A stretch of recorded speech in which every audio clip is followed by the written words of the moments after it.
আজকের রেসিপিটা অনেক বেশি সহজ, খেতে অনেক বেশি মজার। বিশেষ করে বাচ্চারা তো কাড়াকাড়ি করে খাবে।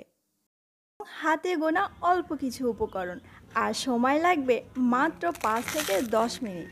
তো প্রিয় বন্ধুরা, আর বেশি কথা বাড়াবো না, আমরা মূল রেসিপিতে চলে যাই।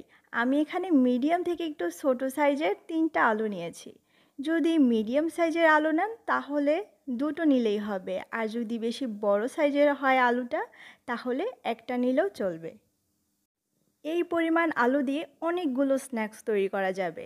সেই সাথে আমি একটা বাটিতে পর্যাপ্ত পরিমাণ পানি নিয়েছি এবং 1 চা চামচের মতো লবণ দিয়ে দিলাম। এবার একটা স্লাইসার দিয়ে আমি পাতলা পাতলা করে স্লাইস করে নিচ্ছি। এই কাজটা আপনি চাইলে ছুরি অথবা বটি দিয়েও করতে পারেন।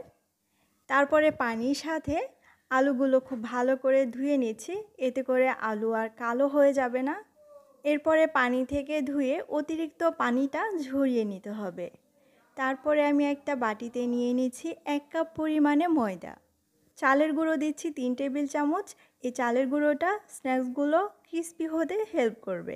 আমি এখানে 1 চা চামচ লাল মরিচ গুঁড়ো দিয়ে দিচ্ছি, আর হাফ চা চামচের মতো দিলাম কালো গোলমরিচ গুঁড়ো। ধনেপাতা কুচি দিয়ে দিচ্ছি 2 টেবিল চামচ, মিহি করে কুচি করে নিয়েছি। এবারে বেকিং পাউডার দিয়ে দিচ্ছি 1 চা চামচ। বেকিং পাউডার এই নাস্তাগুলো ফুলতে সহায়তা করবে। বেকিং পাউডারের পরিবর্তে এখানে বেকিং সোডা দেওয়া যাবে, সেক্ষেত্রে বেকিং সোডার পরিমাণ হচ্ছে 1/4 চা চামচ। আর অবশ্যই লবণ দিতে হবে, আর সেটা দিতে হবে নিজের স্বাদ বুঝে।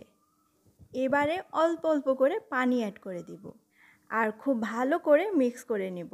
এই ব্যাটারটা খুব বেশি ঘন হবে না, আবার অনেক বেশি পাতলাও হবে না। ব্যাটারটা যদি বেশি পাতলা হয় তাহলে আলুর গায়ে লাগবে না, তেমন যদি অনেক বেশি ঘন হয়ে যায় তাহলেও কিন্তু আলুর গায়ে লাগবে না।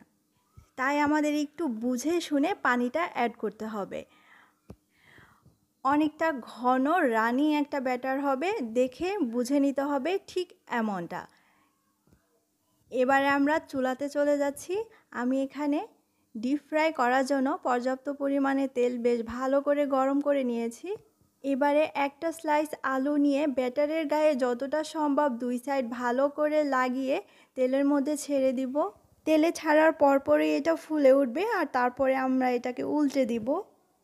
আর মিডিয়াম আঁচে এগুলো ভেজে নিব পছন্দ মতো রং করে। ঠিক এইভাবে ব্যাটার তৈরি করার পরেও যদি কারো মনে হয় যে ফুলছে না তেলে দেওয়ার পরে, সেক্ষেত্রে কি করবেন, ব্যাটারে 1 চিমটি পরিমাণে বেকিং সোডা দিয়ে নেবেন, তাহলেই দেখবেন খুব সুন্দরভাবে ফুলবে। কি অনেক সহজ রেসিপি না? রেসিপি যদি ভালো লেগে থাকে তাহলে প্লিজ একটা লাইক দিবেন। সবাই অনেক বেশি ভালো থাকবেন। আসসালামু আলাইকুম।